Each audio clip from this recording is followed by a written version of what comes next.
Olá! Então hoje vamos a mais uma leitura. Mistério no Museu Imperial. Você já deve ter lido um livro em que adolescentes descobrem um crime e resolvem investigar e se tornam detetives. Bem, é o que acontece aqui. Isso até é comum. Mas o que não é comum nessa história é algo que já está no próprio título, Mistério no Museu Imperial, de Ana Cristina Massa. Então, vem comigo que você vai entender. Eu sou Antônio Sampaio Doria, do Blogs e Livros. Neste livro aqui, além do crime que os adolescentes vão investigar, tudo acontece em Petrópolis, no Museu Imperial de Petrópolis, o que é muito interessante. Não sei se você conhece, eu conheço e gosto muito, é muito legal, tem muita coisa interessante e é muito importante para a história do Brasil. Você vê lá a história do Brasil. Isso quer dizer que os cenários desse livro podem ser visitados, podem ser estudados, podem ser fotografados. Tudo isso seria um tipo de envolvimento que estimularia muito os leitores, alunos ou não. Você que é professor, fique atento a isso. É um livro que leva a imaginar, a pesquisar muita coisa. Naturalmente, para quem mora no Rio de Janeiro, seria mais fácil para visitar o museu. Mas quem não mora pode fazer a pesquisa pela internet. Bom, nesse livro aqui existem os invencíveis, que são 4. Goma, Gênio, Isadora e Sofia. Mas se junta a eles um 5º que vai participar dessa aventura. Então tudo começa quando eles fazem um passeio escolar para Petrópolis. E tudo começa já com um grande mistério, porque Petrópolis é no alto das montanhas. Então eles chegam no meio de muita névoa e tudo já parece muito misterioso. Então eles entram no museu, o Museu Imperial é belíssimo e ao entrar no museu eles têm que andar pelo museu de pantufas, o que é verdade, os visitantes têm que usar pantufas nesse museu. E ali um deles sente alguma coisa de estranho. O outro, se não me engano o Goma, ele resolve sentar no trono, porque um dos ambientes é a sala do trono de Dom Pedro II. Ele resolve sentar no trono e no momento que ele vai sentar, chega um homem por trás dele, cutuca e fala assim, sai daqui. Mas ele percebe que este homem não era um guarda. Então não eram igual aos outros guardas. O que ele estava fazendo ali? Bom, aí também acontece que o gênio, aquele que naturalmente é o gênio da turma, compra 4 quebra-cabeças na loja do museu. E o vendedor até se espanta, mas peraí, 4 quebra-cabeças, ele compra os 4. Por quê? Porque os 4 invencíveis vão fazer uma competição para ver quem monta o quebra-cabeça mais rápido. Então eles voltam para o Rio de Janeiro e aí tem um momento em que eles vão montar este quebra-cabeça.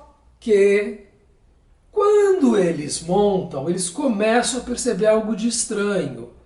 E aquele gênio, que é o mais inteligente, faz umas comparações, tira fotos da internet e descobre que naquele quebra-cabeças havia uma figura no quadro. Aliás, eu esqueci de dizer o seguinte, este quebra-cabeça é de um quadro que tem no museu, que se chama Fala do Trono. E é até muito interessante porque ele descreve este quadro. Então você tem Dom Pedro II falando para as pessoas importantes, para os políticos da época do Império, e num plano acima você tem a Imperatriz Teresa Cristina, a Princesa Isabel e o seu marido, Conde d'Eu. Então ela, Princesa Isabel, não está prestando atenção no que o pai está dizendo. Ela, por ser da família, não precisava prestar tanta atenção. Então é um quadro também muito significativo da história do Brasil, que é o ponto de partida dessa história. Ou seja, lá no quadro, mas no caso dos quebra-cabeças, tem uma figura muito estranha ali entre os homens que estão nesta pintura. E aí eles se lembram do que aconteceu, que tinha um homem estranho lá no museu, e eles resolvem ir lá investigar. E eles vão nas férias, ficam na casa do avô do gênio e começam a fazer essa investigação.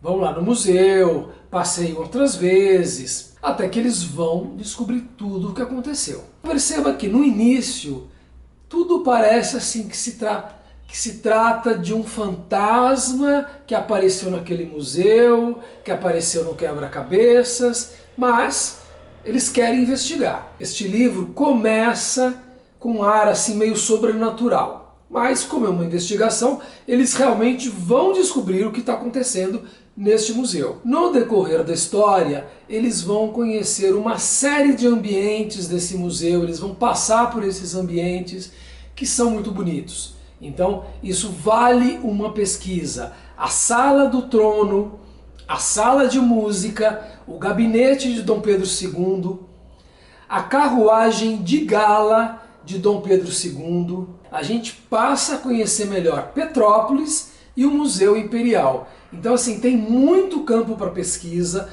muito campo para o leitor se interessar e conhecer melhor este museu. Por isso que eu estou aproveitando aqui e estou mostrando as imagens do museu, porque eu adoro este museu. Bom, os personagens, como geralmente acontece, cada um tem uma personalidade bem diferente. Então tem o gênio, o Jonas, que é um esportista, tem o Goma, que é muito engraçado, aí tem a Isadora, que é uma menina meio segura, e tem a Sofia, que é uma menina amiga de todos. Mas eles, além do mistério, têm as relações entre eles, algumas implicâncias, algum interesse amoroso. E os diálogos fluem muito bem. Então o leitor realmente embarca nesta aventura. E aí, claro que eles vão descobrir a verdade. Para não dar spoiler, eu vou contar o seguinte. A solução desse mistério tem muito a ver com a história do Brasil do século XIX. Ou seja, mais um motivo aí para pesquisa, para ir atrás da informação. Eu só senti falta neste livro de ilustrações, porque estes ambientes poderiam ser ilustrados, como tem a capa aqui que mostra o museu. Agora, no final, tem as fotografias destes ambientes, só que assim, eu acho que não precisava estar aqui, porque as pessoas poderiam procurar essas fotografias na internet e fazer pesquisa e ver, ou ir lá pessoalmente para ver esses ambientes. E este é o quadro, a pintura que se chama Fala do Trono, de Pedro Américo. Este quadro é a base de todo o mistério. Ou seja, um livro altamente recomendável para adolescentes de 11, 12, 13, 14, 15 anos. Eu me interessei, fiquei curioso, quis saber o resultado dessa história. Então, boa leitura com esse livro. E não se esqueça de dar o seu joinha, porque vocês sabem que isso é necessário, e volte aqui daqui uma semana para a gente ver outro livro. Até lá. PS, eu vou falar o que é Fala do Trono, já que o quadro se chama Fala do Trono. Fala do Trono é um evento que ocorre em certas monarquias, na qual o soberano lê um discurso preparado para uma sessão do parlamento, esboçando a agenda do governo para a sessão seguinte. E este quadro é de 1872, então era Dom Pedro II falando ao parlamento, falando aos políticos da ocasião. Afinal de contas, haviam sim deputados e haviam senadores além do rei. Até a semana que vem.